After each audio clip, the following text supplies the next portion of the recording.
সময় ধর্ম নিয়ে কথা বলে, অর্থাৎ ডিভাইডেড একটা ব্যাপার সবসময় থেকে যায়। অর্থাৎ নাস্তিকদের সাথে ধর্মের কেন ডিভাইডেড হচ্ছে, নাস্তিকরা কেন ধর্মের সাথে সামঞ্জস্যতা থাকে না এবং ধর্ম নিয়ে কেবলই তারা বিভিন্ন মত এবং বিভিন্ন কথা তারা বলে থাকেন।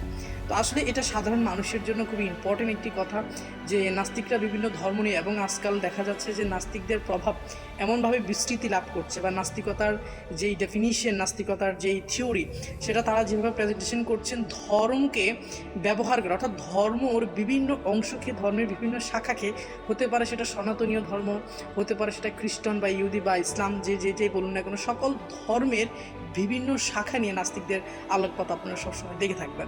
এখন নাস্তিকরাই মূলত ধর্মটাকে বিভিন্ন অ্যাঙ্গেল থেকে যৌক্তিক এবং অযৌক্তিক বিষয় বা আলোচনার মাধ্যমে এটাকে বিভিন্নভাবে বিস্তৃতি লাভ করার চেষ্টা করছেন। তো এখন আমার প্রশ্ন হচ্ছে যে, বা আমার না কেবল অনেকেরই বলতে যাচ্ছেন বা বলার জন্য ট্রাই করতেছেন যে নাস্তিকদের সাথে ধর্মের এত সমস্যা কোথায়। আসলে ব্যাপারটা হচ্ছে যে আমরা যখন নাস্তিকদের যুক্তিগুলো শুনি, তাদের সাথে যখন কথোপকথন করি বা তাদের থিওরি বা তাদের সাথে যখন আমাদের মত বিনিময় হয়, তখন আমরা যদি আমাদের ধর্মীয় উপলব্ধিটা যদি আমাদের সেরকমভাবে পক্ষ না থাকে, অর্থাৎ ধর্মীয় জ্ঞান বা ধর্মীয় বিভিন্ন আনুষঙ্গিক ব্যাপার যদি আমাদের জানা না থাকে, তখন তাদের এই স্বাভাবিক জ্ঞানটা আমাদের কাছে একটি জটিলতম অবস্থায় ধারণ করে। তো এর জন্যই মূলত সব জগা খিচুড়ি একসাথে হয়ে যায়। তো আমি যেটা আপনাদেরকে বলার চেষ্টা করব, দেখুন, ধর্ম এবং রিলিজিয়ন যদিও শব্দের দুটি মিনিং একই, তবে উপলব্ধির ব্যাপারটা কিন্তু খুবই আলাদা হয়ে থাকে। এখন নাস্তিকদের ব্যাপার হচ্ছে, নাস্তিকরা ধর্মটাকে বিভিন্ন শাখায় উপলব্ধি করতে চায় না, নাস্তিকরা এগুলোকে বিভিন্ন যুক্তির সাথে মেলাতে চায়। তবে ধর্ম কোনোভাবে মেলানোর বিষয় না, ধর্ম হচ্ছে উপলব্ধি করার বিষয়।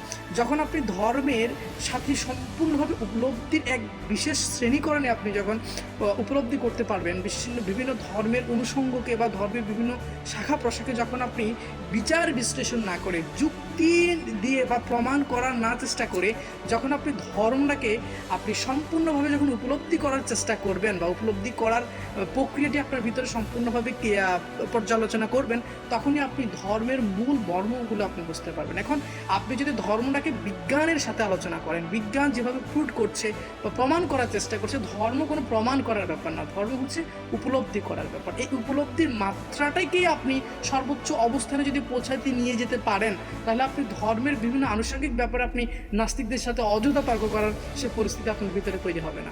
তো আমি মনে করবো যে নাস্তিকদের সাথে যুক্তিযুক্ত না খেলে আপনি ধর্মগুলোকে উপলব্ধি করার চেষ্টা করতে পারেন, ধর্মকে ব্যবহার করে নয়, ধর্মকে বিভিন্ন শাখায় যুক্তি দিয়ে মেলানো নয়। ধর্মকে যখন আমি আমার হৃদয়ের সাথে অনুভব করতে পারবো, বিভিন্ন বিষয় যখন আমি উপলব্ধি করতে পারবো, তখন আমি ধর্মের মূল ব্যানিংটা আমি আশা করি বুঝতে পারবো। তো এই ব্যাপারটা ঠিক এইভাবে যদি আপনারা ব্যবহার করেন বা চিন্তা করেন, তাহলে আপনি হয়তো আপনারা ধর্ম সম্পর্কে কিছুটা হলো বুঝতে পারবেন এবং শিখতে পারবেন, এবং নাস্তিকতার বা নাস্তিক দর্শনদের সাথে আপনি অযথা তর্ক করে সময় নষ্ট করবেন না। তো এই বলে আমি এখানেই কথা রাখছি। সবাই ভালো থাকবেন।